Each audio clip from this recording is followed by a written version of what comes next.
പുതുതലമുറ ധാർമ്മികതയുടെ സർവ്വസീമകളും ലംഘിക്കപ്പെടുമ്പോൾ അത് മനുഷ്യ സമൂഹം കണ്ടിരിക്കണമെന്നാണോ? അങ്ങനെയാവാനാവില്ല. സ്വന്തം പരിമിതികൾക്കപ്പുറത്ത് ആർജവത്തോടെ പ്രതികരണ ദൗത്യം ഏറ്റെടുക്കുമ്പോൾ പലപ്പോഴും മനുഷ്യർ ഇളം തലമുറയ്ക്ക് സദാചാര ഗുണ്ടകളും മാനസിക പീഡകരുമാകുന്നുണ്ട്. മനുഷ്യകുലത്തിൻ്റെ പ്രാരംഭകാലം മുതൽക്കേ തിരുത്തലിൻ്റെയും ധാർമ്മികതയുടെയും പ്രതീകമായിരുന്ന മനുഷ്യ സമൂഹത്തിന് ഇളം തലമുറയുടെ അധാർമിക കുത്തൊഴുക്കിൽ കാലിടറുന്നത് സമീപകാല ചരിത്രം സാക്ഷിയാണ്. ഒരു വിഭാഗം മനുഷ്യ മക്കൾ വലിയ ആസൂത്രണത്തോടെ തീർക്കുന്ന സാമൂഹിക തിന്മകൾക്കും ധാർമ്മിക അധപതനത്തിനും മൂകസാക്ഷിയാകേണ്ടിത്തീരുന്നതിനോടൊപ്പം തെറ്റുകളെ തിരുത്താനാകാതെ, സാമൂഹ്യ പ്രശ്നങ്ങളെ മറികടക്കാനാകാതെ സ്വത്വം നഷ്ടപ്പെട്ട വ്യക്തികളായി യഥാർത്ഥത്തിൽ മനുഷ്യരായ നാം മാറുന്നുണ്ടെന്നതാണ് സത്യം.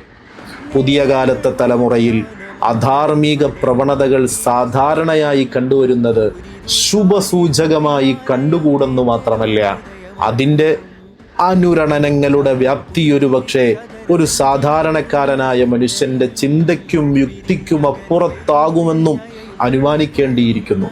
പ്രതികരിച്ചാൽ അതുകൊണ്ടുണ്ടാകുന്ന വിമർശനങ്ങളെയും അത് തീർക്കുന്ന പൊല്ലാപ്പുകളെയും ഭയന്ന് തിരുത്തലുകൾക്കു ധൈര്യപ്പെടാതെ പ്രശ്നസാധ്യതകളിൽ സ്വയം ഉൾവലിയുന്ന പ്രവണത മനുഷ്യരിൽ കൂടി വരുന്നു.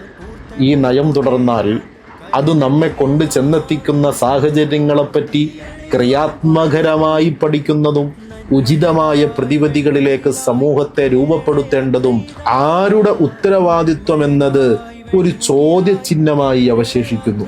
ഓർക്കുക, ഇവിടെ നാം മാറേണ്ടിയിരിക്കുന്നു.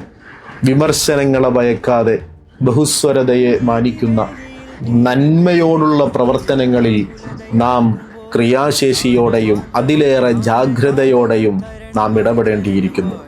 തിരുത്തലുകൾ വേണ്ടിടത്ത് പുതുതലമുറയ്ക്ക് തിരുത്തലുകൾ നൽകാനും അവരുടെ ന്യായമായ ആവശ്യങ്ങളിൽ അവർക്ക് പിന്തുണ നൽകാനും നമുക്കായില്ല എങ്കിൽ മനുഷ്യകുലം മുടിഞ്ഞു നശിക്കുമെന്നത് തീർച്ചയാണ്.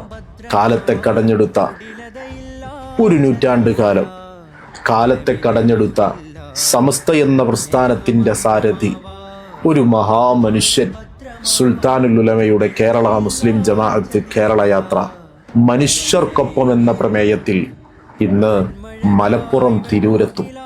കേരള യാത്ര ഇതാ നന്മഴകായി വെൺമുകിലായി കേരള യാത്ര ഇതാ.